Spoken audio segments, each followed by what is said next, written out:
will tell you what we're not going to do. What we're not going to do is tell the American people that they don't know how they're feeling. I think we are going to see a substantial acceleration in the economy in the second quarter. This is one of President Trump's signature policies, and traditionally this Supreme Court does not interfere with a president's signature policy. I have a few clips now of Scott Bessent on Fox News where Trump clearly has all his minions out on damage control mode as he attacked food stamps, shut down the government, and is destroying our economy. So if you can, leave us a like on the video. We're trying to get to 30,000 subscribers. It helps out a ton. And let's just get right to the debunking. When do you think that the public is going to really feel an impact from your moves to rein in the cost of living? How long will that take? I think we are going to see a substantial acceleration in the economy in the second quarter, and I think we are also we're already seeing on many prices. As I said, we're bending that curve down. Yes, the famous second quarter. We all know it too well.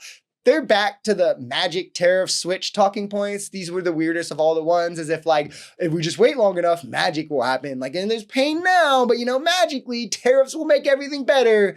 Eventually, just wait, just keep waiting. And if you wait longer, right? Obviously, there's no economic theory to back this. It's just a lie. Like the idea that something just out of nowhere is going to switch. Why? Well, they'll never explain that. Now, like, it's kind of with the new, or they're meshing the two of like the effects right now are from Biden. They're not even from tariffs. It's not short-term pain for long-term gain like we used to say. It's now Biden causing all of this because they can just switch their excuses on a whim as they keep like also pushing back salvation. At first they were saying by the holidays, tariffs would fix everything. Now it's next year. Then it'll conveniently be after the midterm so they can try to fool their voters. And that way they never actually have to do anything for the working class people that they're robbing blind to help the rich. This is one of President Trump's signature policies, and traditionally this Supreme Court does not interfere with a president's signature policy.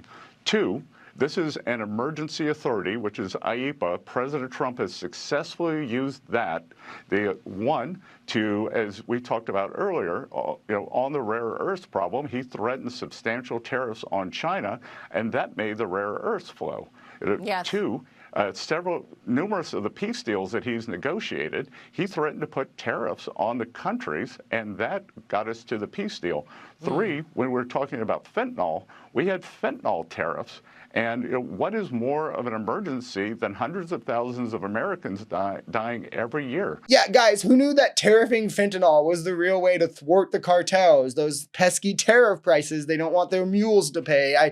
I guess when you make things up, it's really easy, right? Like, if tariffs can be used to end wars, why don't you levy them in Russia, Ukraine, or Israel, Palestine? It's almost like they don't, right? So, like, you just can't use this in any conflict that people actually follow that's getting mainstream attention because, well, they'd see that you're lying. So you just make up fantasy conflicts. And I also would love to just know what the logic here is. Like, if the president does something and he just asserts my signature policy to lock up Americans in El Salvador, like whatever that even means, a signature policy, now the Supreme Court can't intervene no matter what?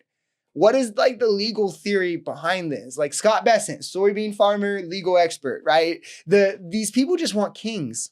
It's pathetic. Trump has checks and balances and guardrails, and they can't stop crying about it every single day. I will tell you what we're not going to do. What we're not going to do is tell the American people that they don't know how they're feeling, which is what the Biden administration did. They said it was a vibe session. You don't know how good you have it, and we are working every day to get these prices down. Except Trump is saying inflation is down when it's up. That's lying to people. He's saying Thanksgiving costs are down when they're up. That's lying to people. They're blaming the entirety of this on the Democrats rather than taking accountability for the tariff disaster. That's lying to people. And objectively, everything is getting worse. They are verbatim trying to sell that everything is good despite rising prices and all indications of a slowing economy, underperforming GDP, abysmal job numbers. And when they can't convince a group of people of that, they go, well, the Democrats, Joe Biden, disaster, right? They are right now, about to allow ACA subsidies to expire, which will cause over 150% increases in premium costs in people in some states. They just cut millions off Medicaid, millions off of food stamps, which will lead to higher costs for these families. Like, what are they doing to tackle any of these issues? Like, they pretend.